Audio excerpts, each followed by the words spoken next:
Boa noite. Que a paz do Mestre Jesus esteja com todos nós. Em mais uma noite de estudo, mais uma noite de reflexão. Sejam bem-vindos à nossa casa, a Casa de Moacir. Hoje trazemos o nosso querido irmão Fernando Pereira, trabalhador da Federação Espírita Pernambucana, trazendo para nós o tema Quem ama, perdoa. Antes do início da nossa atividade, antes da nossa prece, para a nossa reflexão do livro Pão Nosso, de Francisco Cândido Xavier, pelo Espírito Emmanuel, a lição número 161. Vós, que dizeis? E perguntou-lhes, é vós quem dizeis que eu sou? E vós, quem dizeis que eu sou? Lucas, capítulo 9, versículo 20. Nas discussões propriamente do mundo, existirão sempre escritores e cientistas dispostos a examinar o mestre, na pauta de suas impressões puramente intelectuais, sob os pruridos da presunção humana. Esses amigos, porém, não tiveram contato com a alma do Evangelho, não superaram os círculos acadêmicos, nem arriscam títulos convencionais numa excursão desapaixonada por meio da revelação divina. Naturalmente, portanto, continuarão enganados pela vaidade, pelo preconceito ou pelo temor que lhes são peculiares ao transitório modo de ser, até que se lhes renove a experiência nas estradas da vida imperecível. Entretanto, na intimidade dos aprendizes, sinceros e fiéis, a pergunta de Jesus reveste-se de singular importância. Cada um de nós deve possuir opinião própria, relativamente à sabedoria e à misericórdia com que temos sido agraciados. Palestras vãs acerca do Cristo quadram bem apenas o espírito a espíritos desarvorados no caminho da vida. A nós outros, porém, compete o testemunho da intimidade com o Senhor, porque somos usufrutuários diretos da sua infinita bondade. Meditemos e renovemos aspirações em seu evangelho de amor, compreendendo a impropriedade de mútuas interpelações, com respeito ao Mestre, porque a interrogação sublime vem dele a cada um de nós, e todos necessitamos conhecê-lo, de modo a assinalá-lo em nossas tarefas de cada dia. Importante refletir, né? Quem é Jesus para cada um de nós? Vamos fazer a nossa prece, para o início da nossa atividade da noite. Elevemos o nosso pensamento ao alto. Querido Mestre, querido mentor irmão Moacir, agradecidos estamos por mais uma vez abrires as portas de tua casa para nós, para em mais uma noite de estudo, mais uma noite de palestra pública, podermos vir beber dessa fonte viva e inesgotável que é o Evangelho. Que o nosso irmão Fernando, que fará uso da palavra, possa ser inspirado e auxiliado pela espiritualidade maior. Que todos nós que aqui estamos necessitados do espírito, necessitados do corpo e da alma, possamos absorver e, acima de tudo, utilizar os ensinamentos da noite de hoje para essa nossa jornada evolutiva. Que o nosso Pai, que o nosso Mestre Jesus abençoe a todos nós, a essa nossa casa e a todas as casas co-irmãs que trabalham na divulgação do Evangelho do Cristo. Que Deus nos abençoe hoje e sempre. Damos assim, meus queridos, com a permissão da espiritualidade maior, por iniciado mais uma palestra pública, mais um trabalho na Casa de Moacir. Passo a palavra ao meu querido irmão Fernando. Pode ficar à vontade.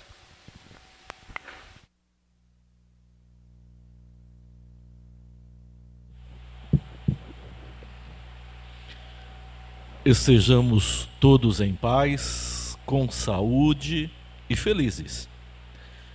Felizes por estarmos aqui juntos, onde na sala de aula do Espiritismo a gente vai aprender a conformar o nosso proceder, acalmar o nosso coração, transformando as nossas necessidades em energias puras e salutares, para que os benfeitores que aqui se encontrem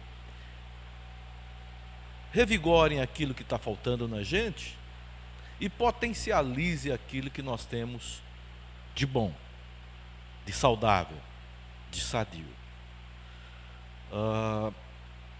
O estudo na casa espírita, ele sempre deve ser levado no sentido da gente aprender com aquilo que a gente já tem internamente, com o conhecimento que a gente já tem, e cada um tem o conhecimento que lhe é pertinente, de acordo com as suas necessidades, e avaliarmos o que é necessário, o que é que está faltando, do que é que eu preciso para modificar o meu proceder.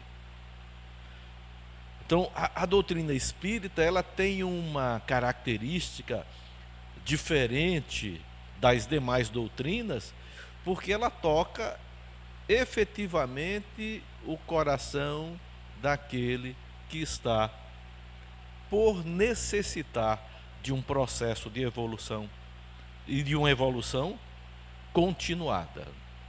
Aqui no Espiritismo a gente não promete nada, não é? Tudo que a gente vem buscar aqui vai encontrar de acordo com o que temos em nossos sentimentos. Quando nós pensamos nas outras doutrinas, que basta a gente dizer assim que graças a Deus Ele conseguiu fazer em mim algo que não faz nos outros, isso nos deixa efetivamente pensando, por que é que Deus escolheu um e não o outro? Às vezes a gente dá uma olhada e fica sem entender. Por exemplo, uma aranha está ali na sua teia e uma mosca cai na teia da aranha. A mosca começa a rezar, dizendo assim: Senhor, me salve, eu não quero ficar aqui. E a aranha vai lá e se alimenta da mosca e diz: muito obrigado, Senhor, pelo alimento que eu recebi.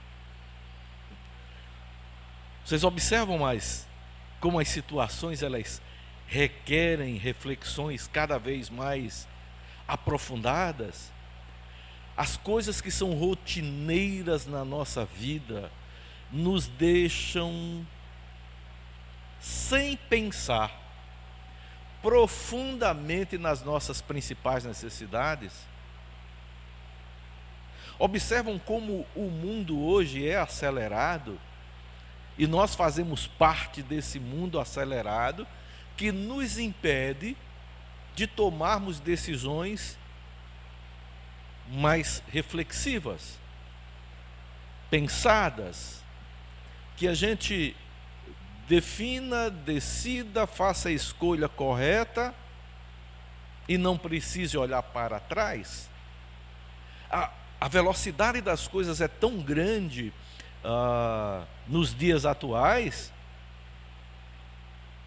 que tem gente que pensa pela gente. Tem pessoas que estão constantemente pensando de tal forma que quando a gente entra numa mídia social dessa, por exemplo, e aparece lá uma notícia: olha, amanhã todo mundo tem que vestir tal cor. Se amanhã você não tiver vestido de tal cor, vai ficar ansioso. Vai pensar que está diferente dos outros e que tem que imediatamente ficar de acordo com o que a maioria está fazendo. E a gente não reflete, evidentemente, o que é que está acontecendo. Porque é que tem pessoas que promovem o que a gente deve pensar. É evidente, estamos num mundo que está constantemente evoluindo. Nós estamos passando de um planeta de provas e expiações para a regeneração.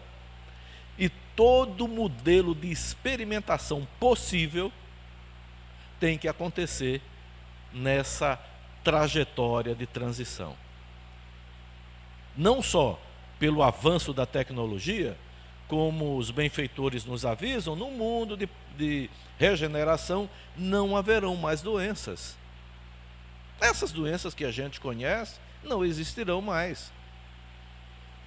Porque, tecnologicamente falando, tudo sobre o nosso corpo físico, mensurado e não mensurado, será conhecido na regeneração.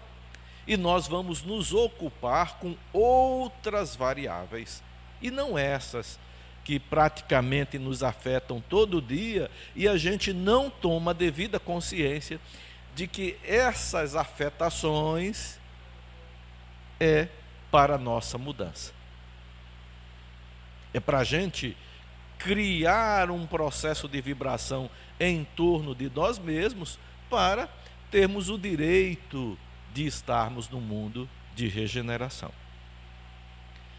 Dois elementos são fundamentais para que a gente consiga continuar no processo evolutivo. Um deles é o amor e o outro é o perdão. Amor e perdão andam juntos, caminham juntos. Mas vamos dar uma olhada no início da geração do nosso universo. Os benfeitores espirituais nos mostram lá no Livro dos Espíritos que Deus cria o universo a partir de dois elementos fundamentais: espírito e matéria. Espírito e matéria formam o que existe no universo. E para que o espírito se comunique com a matéria, é necessário um outro elemento fundamental, chamado de fluido cósmico universal. Então, tudo que existe no universo tem espírito e matéria. Nessa garrafa com água tem espírito. Nesse microfone tem espírito, na cadeira também tem, também no ventilador. Porque são elementos que estão no universo como um todo. Mas existe uma diferença entre o espírito, que está em todas essas coisas que nós podemos perceber e não perceber, de um outro espírito, que é o ser inteligente. Aquele que Deus cria simples e ignorante. Espírito como elemento e espírito como individualidade. Então, nós somos espíritos individualizados, criados por Deus. No nosso corpo tem espírito, elemento fundamental, que gera todas as coisas no universo, diferente do ser individualizado. É importante, como espiritista, nós entendermos esses dois elementos. Os benfeitores chamam de princípio da inteligência. Princípio inteligente, que é o elemento que está em todo canto. E o outro é o ser inteligente, aquele que é criado por Deus, indivisível, que não tem fim, tem finalidade, não tem fim, ou seja, é imortal, nasce e não morre jamais.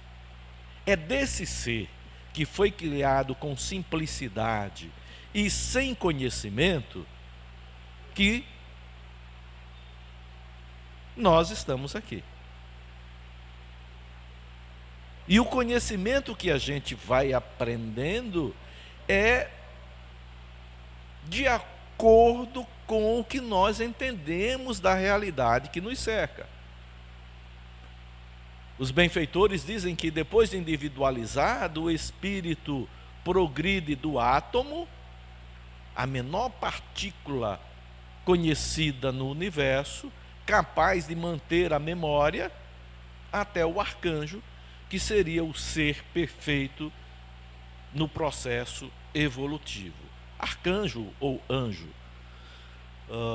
Então, nós vamos começar a perceber algumas nuances de que, se cada um de nós é um ser particular, cada um de nós tem experimentos, vivências, situações que só diz respeito a mim mesmo,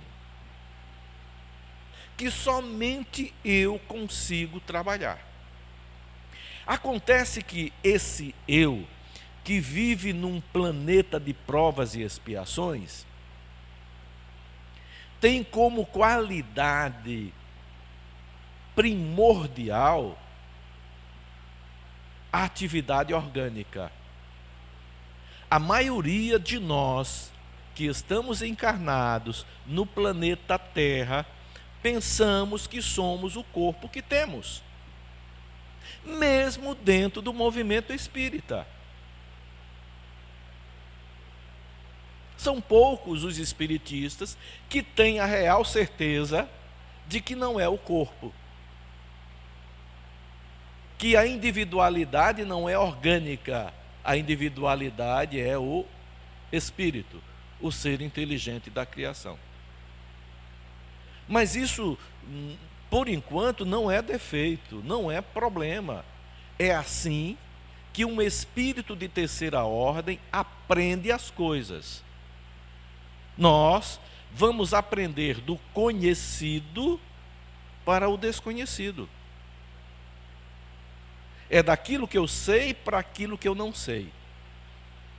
O problema se dá, e aí é extremamente complicado, quando eu penso que sei alguma coisa e estaciono. E fica estanque, parado. Isso é que é o grande problema. O espírito é ávido por conhecimento. Ávido. E tudo em nosso derredor concorre para que a gente pense muito e de uma maneira mais aprofundada no momento que nós estamos vivendo. Nesse momento aqui no auditório do Moacir. Isso agora que é importante. Para a gente poder ter a reflexão de saber que o momento é importante, e é no momento que o ensinamento, que o aprendizado ocorre, e não ontem. Nós somos acostumados a manter o dia de ontem sempre ativo. E aí surge um complicador da atualidade, da modernidade. Aquele que não pensa no hoje, que quer se livrar do ontem e vive perdido no amanhã. A medicina e os demais estudos da psique dizem que esse indivíduo é chamado de ansioso. E aí tem-se uma doença da ansiedade. Da ansiedade. Aquele que não vive agora. É aquele que pode estar aqui nesse auditório dizendo, mas como é que eu vou fazer quando sair daqui? Mas eu vou fazer realmente o quê? Está aqui, mas está com a mente produzindo outras coisas. Esse é o ansioso.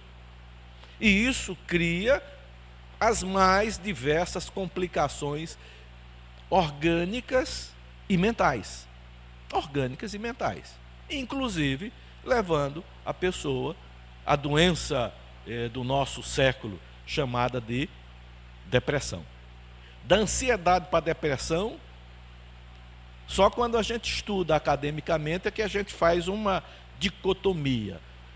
Traça uma linha, mas muito fina, para separar o ansioso do deprimido. E o deprimido não é aquele só entristecido, não, aquele que está fora do lugar. É aquele que não para de pensar, porque não tem como, é extremamente agitado e a mente está a 1000 por hora e nunca consegue aprofundar-se em absolutamente nada. Esse é o problema que nós carregamos, e dessa problemática da nossa cultura atualmente, vem os dois desníveis entre esses dois pilares que a gente precisa aprender sobre eles nessa nossa palestra: o amor e o perdão. Perdão. Perdão de quê? Como é que Jesus ensina o perdão? Quando a gente vai para os evangelhos, nós vamos ver Jesus dando lições sobre o perdão de diversas maneiras, de diversas características, de diversas situações, para que a gente compreenda,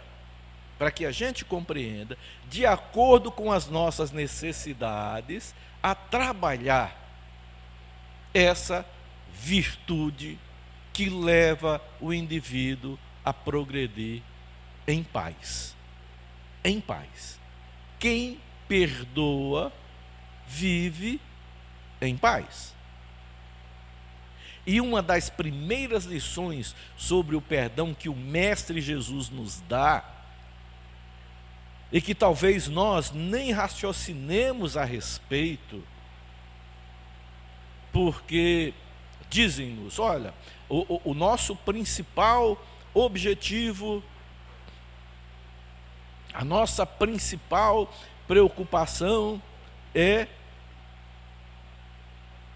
fazer o bem sem olhar a quem. Todos os benfeitores nos dizem isso.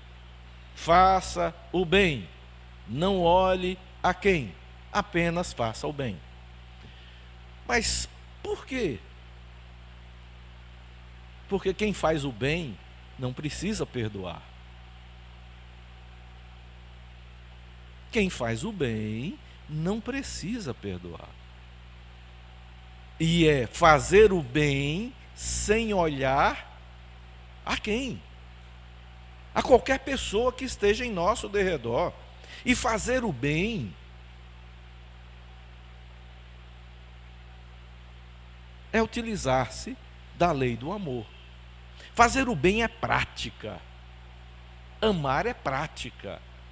Ninguém faz o bem apenas lendo os livros. Por que é que eu tenho que fazer o bem na prática? Porque é outra característica de nós que estamos num planeta de provas e expiações. Espíritos de terceira ordem, nós aprendemos por repetição. Analisem nesse momento. Se as nossas principais dificuldades não são repetidas, elas estão constantemente ali, e batendo, e batendo, e batendo, e voltando, e vai e volta, continua. Porque nós aprendemos assim, é uma característica nossa. Não é deficiência, mas, através da repetição, eu tenho que criar um novo meio de avaliar o processo repetitivo, gente. Porque a repetição pode me levar a ontem. E o ontem não promove a evolução de ninguém. A evolução ocorre quando eu descubro o que é que está acontecendo. A evolução começa a ocorrer quando eu peço auxílio daquilo que eu não estou conseguindo enxergar. Jesus ensina primordialmente para a gente aprender sobre o amor e sobre o perdão. Ambos. Eles caminham juntos. É complicado a gente separar. Ele diz assim: amas a Deus com toda a tua força, com todo o teu entendimento, com todo o teu coração, e ao próximo como a ti mesmo. Não é assim? O próximo, quem é o próximo? Por que Jesus fala no próximo? Porque ele não separa, ele não sectariza, ele não secciona nenhuma das criaturas criadas por Deus. Por isso que ele não diz assim: ama a teu filho, teu marido, tua esposa, tua mãe e teu pai como a ti mesmo. Ele diz: ama o próximo.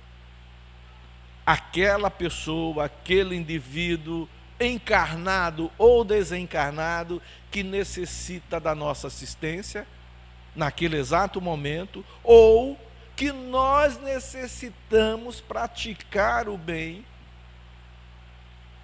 para que ele se concentre intimamente em mim e eu saiba que fazer o bem é melhor, é mais suave, é mais fácil do que o peso que eu carrego dos males e das maledicências que eu trago dentro de mim.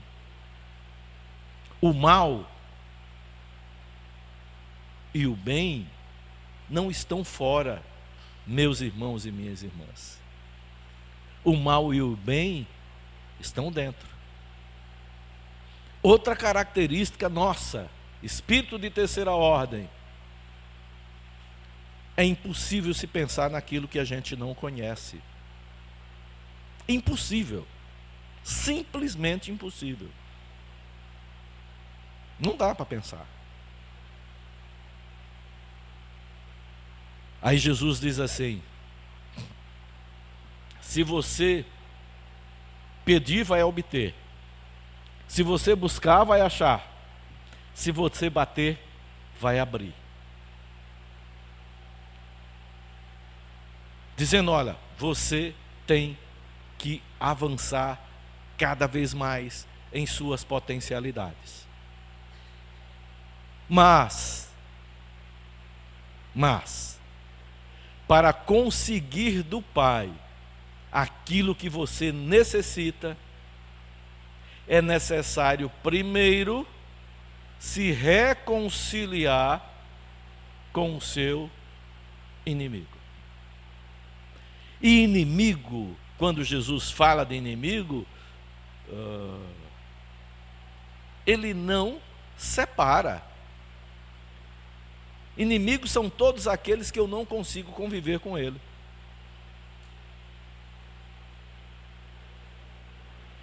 Todos aqueles que quando eu chego em determinado lugar, eu disse: mas já está aqui fulano, é melhor ir embora, porque não vai dar certo. Aí alguém pergunta assim: mas olha, eu estou com um problema muito sério, eu faço minhas orações e parece que Deus não atende, parece que eu estou falando em vão. Você viu, ouviu, soube, creu, acreditou, tenha certeza daquilo que Jesus ensinou sobre o perdão, antes de fazer as orações, antes de fazer os pedidos, antes de dizer o que é que você necessita ao Pai, se reconcilie com seu inimigo. Porque quem tem inimigo não pode fazer uma oração. Como é que eu odeio uma pessoa e vou rezar? Que tipo de vibração é essa?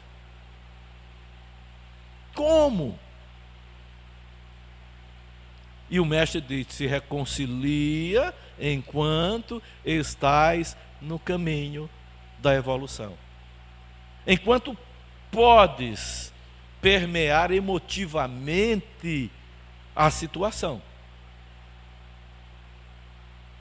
Em outras palavras, enquanto encarnados. Porque depois de desencarnado vai ser extremamente complicado. Porque o sensório no desencarnado é completamente diferente. A atividade sensorial orgânica, ótimo. Um sente raiva e o estômago dói, né? Outro sente os desequilíbrios e é artrite, é artrose, as dores nas costas, dor de cabeça. O sensório sempre está nos chamando a atenção, golpeando em determinadas posições do corpo, para que eu pense a respeito daquilo. Às vezes eu posso até nem saber, mas se eu fizer a reflexão profunda, se eu disser assim, por que é que eu não gosto de fulano? Por que é que eu não gosto? A recíproca também é verdadeira. Por que é que fulano não gosta de mim? Não é? Seria mais fácil assim, né? Não sou eu que não gosto, não, é fulano que não gosta de mim. Às vezes é que a gente diz, olha, tem um negócio ali que eu não gosto disso ou daquilo. São essas coisas que a gente chama de ofensa. Mas Jesus não falava sobre as ofensas do ponto de vista que nós entendemos agora. Ele falava das ofensas até do ponto de vista cultural. Teve um fariseu que chamou Jesus para ir jantar lá com ele, e ao chegar lá no jantar, o fariseu só olhou para Jesus naquela distância, toda aquela formalidade, e quando o mestre sentou lá na mesa, sentou à mesa, uma jovem senhora foi lá nos pés dele, chorou, lavou de lágrimas os pés de Jesus, esfregou com o cabelo, não é? Colocou um óleo precioso, um perfume precioso. E o mestre disse, poxa vida, por que é que o dono da casa não me recebeu melhor do que essa jovem que nem conhecia, que talvez nem tenha sido convidada para essa festa? Ele quis mostrar que a mansuetude é muito importante. Os ritos, os rituais, as coisas que a cultura às vezes nos traz para a conversa, não são tão importantes, se não forem leves, para que eu possa me sentir bem com todos aqueles que ali se encontram. E quando eu falo de cultura, eu não estou falando da comunidade, não, eu estou falando da cultura familiar, tá certo? Que a nossa família tem uma cultura específica. Quanto de nós estamos aqui hoje, mesmo com essa idade que a gente tem aí, daqui eu olhando, e eu nem vou botar a lente que está meio vencida essa lente, eu não vejo ninguém daqui por mais de 25 anos de idade. E me desculpe os que têm menos, mas é no máximo 25 anos. Que não se lembra do que papai e mamãe disse. Posso não ter feito o que papai e mamãe pediu para eu não fazer, mas muitas coisas que eles me disseram, que faz parte da minha cultura atual, aquilo me dá um freio, e eu não sei, eu não pensei se aquilo é certo ou errado, porque, repetindo, a gente não reflexiona sobre as coisas que a gente aprende. Fica dizendo que é assim, fica dizendo que é desse jeito, tal, etc, etc, e de repente a gente deixa para lá e continua fazendo do jeito que nós estamos fazendo hoje. No Espiritismo, nós somos obrigados a questionar essas coisas. Às vezes problemas que nós carregamos vêm de algo que ficou lá atrás, mas que está refletindo diretamente hoje. E eu só posso fazer a cartaz dessa situação que me constrange, se eu pensar séria e profundamente sobre ela. Não vai existir um remédio, não. Nem vai ser a água fluidificada, nem o passe, que vai resolver essas situações, não, enquanto eu não pensar sobre isso. Então, o perdão vem em refletirmos internamente por que é que determinadas coisas são ruins para a gente.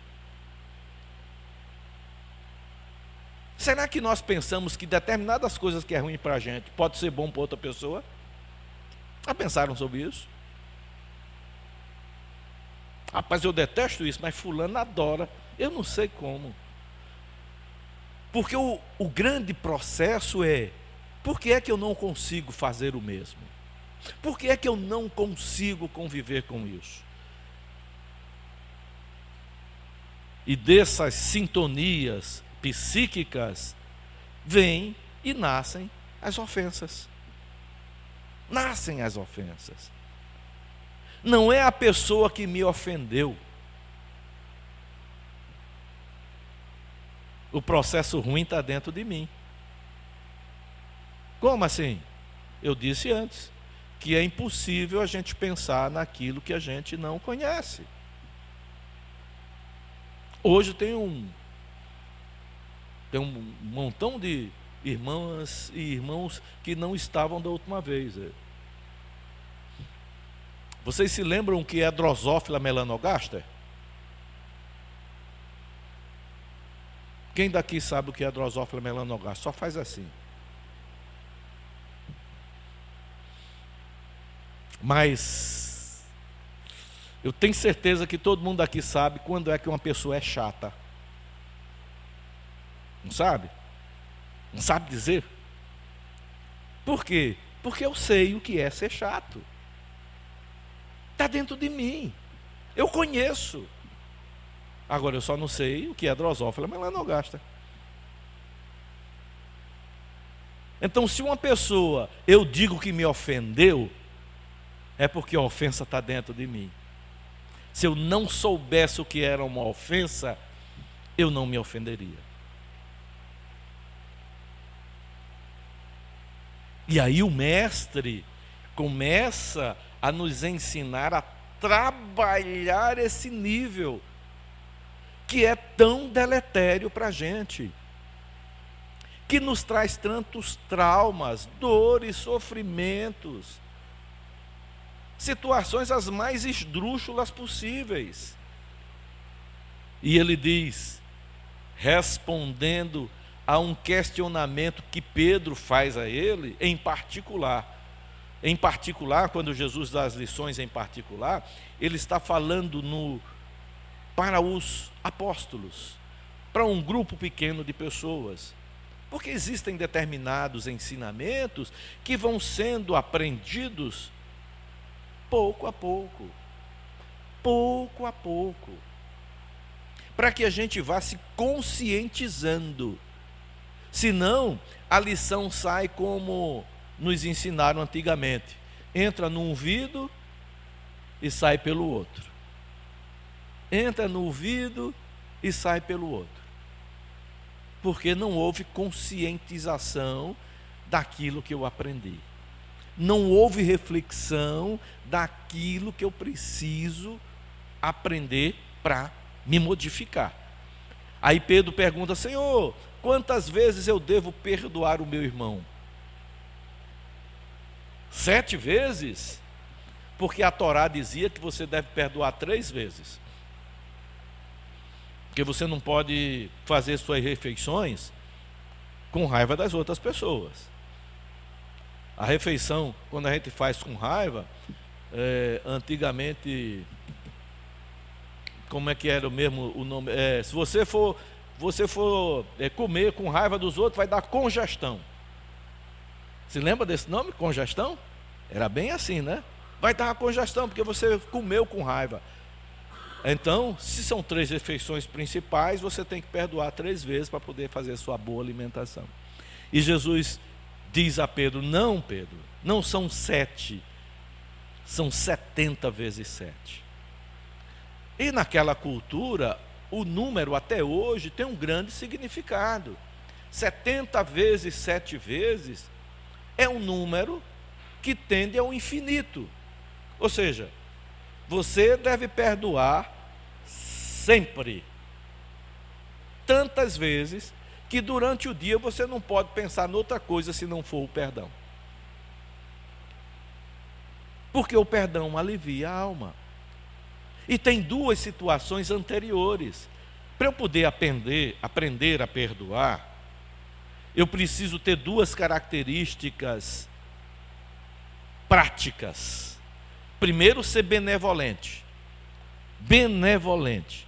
Fazer o bem. Constantemente faça o bem. E faça o bem, como dizia Tiago, como se fosse fazer uma obra para Deus.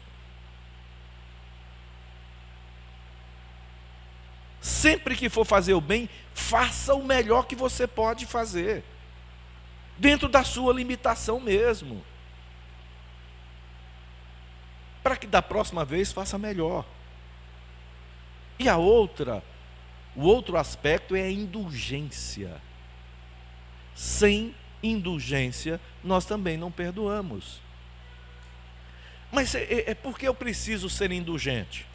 Porque a pessoa que você vê na sua frente, que sensorialmente, que emotivamente você tem uma cumplicidade, que você tem uma sintonia, não é você. Mas eu o vejo ou a vejo de acordo com o meu entendimento.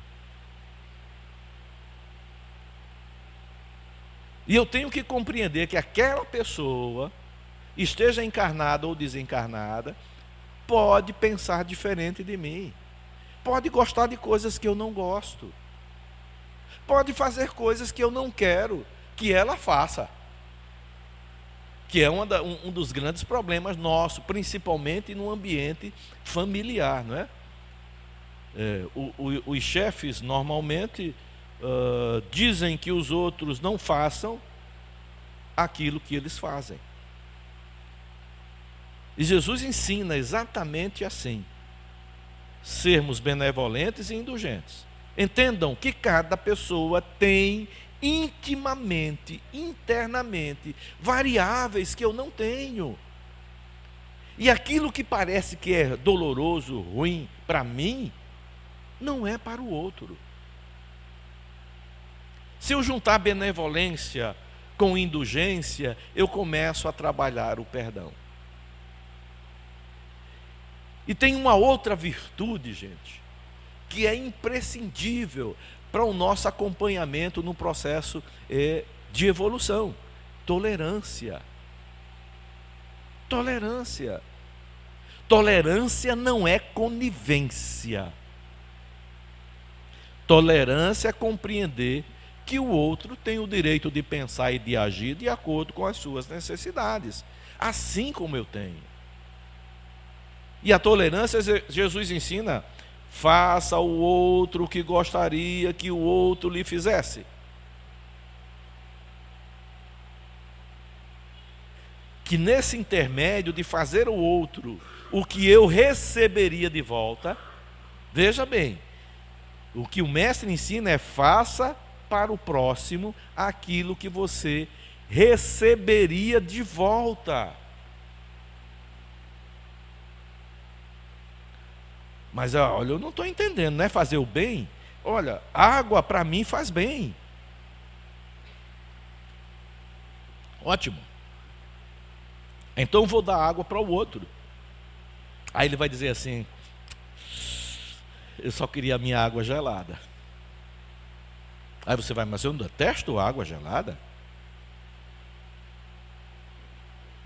Ah, mas eu gosto de água na temperatura ambiente. Aí eu dou a água na temperatura ambiente para ele, porque é assim que eu gosto. E aí eu tenho que pensar o que é que ele gosta. Ele vai me dar água gelada, porque ele gosta de água gelada. Então, fazer o bem ao outro não é fazer o que eu acho que é bom, não. Às vezes é um grande complicador, isso traz traumas. Às vezes nós ficamos ofendidos, porque eu digo assim: isso é bom para mim. Para fazer o bem para o outro, o que o mestre nos ensina é: pergunte ao outro o que é bom para ele. Pergunte ao outro o que é bom para ele. Uma irmã e amiga nossa tinha uns terrenos e construiu umas casinhas para algumas famílias que viviam no lixão. Aí foi lá no lixão, construiu 30 casas, tal, trouxe 30 famílias, botou nas casas. Uns 2 meses depois, mas professor, um problema sério, esse pessoal não aceita as coisas, eles já praticamente foram embora, levaram praticamente tudo que tinha lá. Eu disse, pois bem, não está errado. Mas como não está errado?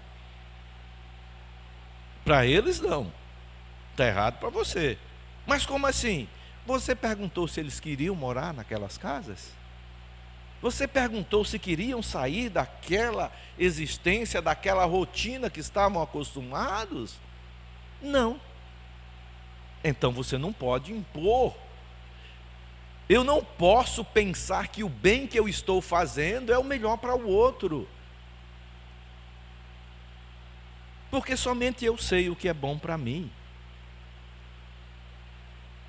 Somente eu sei o que é bom para mim. E Jesus ensina isso a gente quando ele passa naquela passagem do samaritano, né? Do bom samaritano. Aquela pessoa que estava estendida na estrada, desacordada, cheia de ferimentos. Um samaritano veio, pegou a pessoa, levou e colocou num local para ela se curar. Limpou as feridas, colocou o remédio, aquela coisa todinha. Só que tem um detalhe aí que nós só vamos aprender se reflexionarmos profundamente sobre o assunto. Por que foi que o samaritano pegou aquela pessoa que estava ali, jogada na beira da estrada, desacordada, e levou para outro canto? Por que terá sido isso? Não, porque ele é bondoso, ele fez o bem. Ele levou porque aquela pessoa não podia naquele instante dizer se queria ou não sair dali. Ai, não, mas não é possível. E ia deixar ele lá se ele dissesse que era para ficar? Deveria. E a primeira caridade é respeitar a necessidade e o direito do outro. Essa é a primeira necessidade. Esse é ser caridoso. Mas não é caridoso somente com o outro que diz que não queria. Quem é daqui que faz alguma coisa que não quer fazer? Entendem o processo? Entendem internamente como é que se processa as coisas, como nós devemos pensar? E para isso é a convivência entre marido e mulher, mãe e filho, pai e filho, entre família, entre irmãos. As necessidades, elas são individuais. Não é porque o marido e a mulher, não é, se casaram, não é porque o casal existe que eles vão perder a individualidade, não. Vão existir situações que são dos casais, porque cada um vai ceder um pouco daquilo que lhe é necessário, mas vão ter as características evolutivas de cada um, que continuam indivíduos, que têm suas necessidades. E para boa convivência, eu tenho que saber qual é a necessidade do outro, porque eu sei quais são as minhas necessidades. Então, nessa troca é que vem, gente, as chamadas ofensas. Jesus ensina inclusive a falar sobre as dívidas, que no início do processo da oração que ele ensina, e a gente repete, quando a gente vai lá, vai ver a passagem lá em Lucas, ele não vai dizer que aquilo é para ser repetido, ele só ensina como. Agradeça a Deus, agradeça tudo que ele faz, faça sentir o seu coração de que o reino de Deus, o reino dos céus, que está dentro de mim, que eu conquiste a vibração necessária. Porque já imaginou, o reino de Deus está dentro de vós, e eu estou ali me degladiando com o outro, a fim de destruí-lo. Que tipo de reino está dentro de mim? O pão nosso de cada dia. O que é que Jesus fala do pão nosso? Do alimento que é necessário, das coisas que são necessárias para o corpo, mas sem se descuidar do espírito. Para a gente acompanhar a necessidade do amor e do perdão, meus irmãos e minhas irmãs, é necessário, extremamente necessário, que nós nos espiritualizemos. Nós não podemos mais ser meramente crianças espirituais. E não daquelas crianças que Jesus ensinava, mas das nossas criancices, que está vibrando entre a alegria e a tristeza. Estou alegre, mas de repente, está alegre agora, mas vai chorar daqui a pouco. E esse alto e baixo, é claro e é escuro, varia. Essas variações que nos levam a nada, a não ser as doenças. A não ser as doenças. Verifiquem, pensem, façam como Agostinho nos ensina. Pense o que é que está acontecendo comigo. Pense, na verdade, quais são as minhas necessidades. E eu tenho certeza que as nossas necessidades modificativas se encontram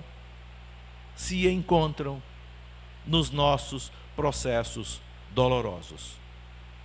Onde mais dói em mim, é ali que eu preciso me perdoar. Há uma passagem interessante que Buda conta de um discípulo, de um aprendiz que estava assistindo a uma explicação de Buda, e naquele momento ele não concordou com o mestre. Ele dizia que são as pessoas que o tiram do sério. São as pessoas que não me compreendem. Que não é dessa forma que a gente vai se melhorar. O erro não está dentro de mim. O erro está lá fora. E ele vai para casa. E ainda com aquele sistema de detonação, mas que é isso? Quer saber mais do que eu? Quem sabe onde o meu sapato aperta sou eu mesmo. E ele começou a refletir sobre a lição.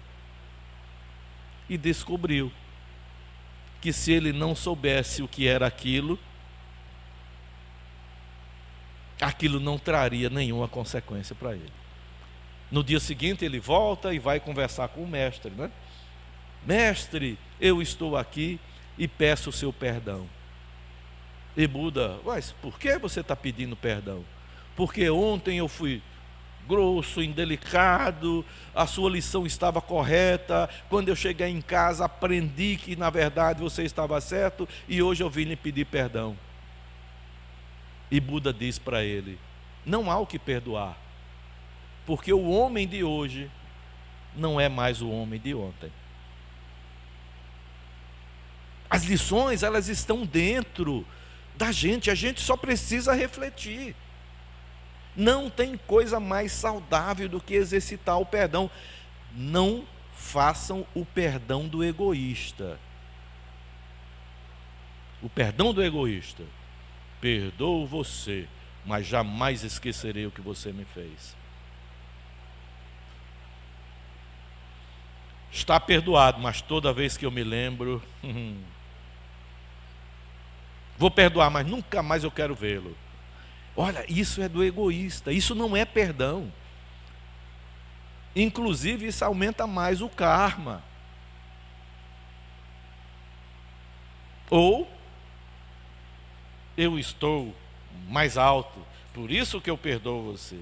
No dia que você chegar onde eu estou, onde eu estiver, você vai saber o que eu senti. Isso é o pensamento do vaidoso. Não daquele que a gente diz assim, vaidoso, está passando ali, um caba depois de 60, vai. Não. É o pensamento da vaidade, do indivíduo que é vazio. Quem tem vaidade, quem tem milindre, não sabe pensar. É vazio por dentro. Não tem nada. Nada. A não ser essas coisas que o tocam e que dói e que internamente faz com que a pessoa se destrambelhe constantemente. E o mestre ensina que ao aprendermos essas situações que são tão corriqueiras, que acontecem conosco constantemente. Olha, gente, os abusos hoje, as ofensas hoje, não estão mais na nossa mente, aparecem no celular. As dificuldades hoje, até para perdoar na rede social, né? Fiquei com raiva disso, não gostei disso aqui. O quê? Botou um negócio, botou uma hashtag aqui que não tem nada a ver. Meus irmãos, como é que nós estamos? Então, precisamos amadurecer espiritualmente e emocionalmente. Como diz Joana de Ângeles, somos analfabetos emocionais. O perdão não é simples emanação de palavra porque alguém fez com que eu ficasse com raiva. Raiva, medo, são situações que posteriormente nós vamos utilizar para o controle orgânico. Hoje são os instintos que nos dominam. Hoje nós somos dominados instintivamente.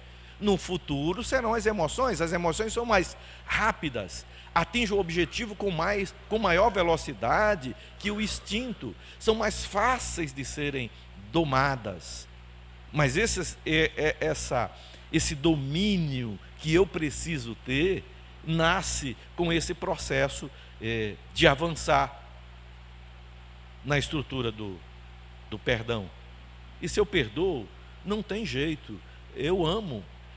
E o amor, das condições que a gente precisa para o nosso processo evolutivo, esse é o maior. O amor é a necessidade maior para o meu processo evolutivo. Só que o amor carrega toda uma gama de virtudes junto.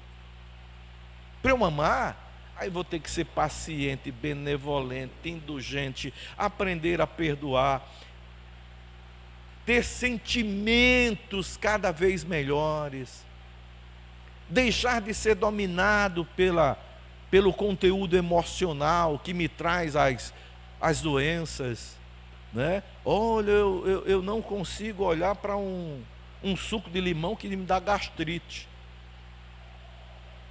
É uma pessoa que é muito ranzinza, né? Tem raiva com muita facilidade, pode até controlar, que diz assim, olha, se não fosse você, se fosse outra pessoa, eu ia ficar aqui de um jeito complicado. Mas nós deveremos aprender a ser assim com todas as pessoas. Então, por isso, a primeira providência é o perdão interno. Eu tenho que tomar consciência de minhas dificuldades. Ninguém consegue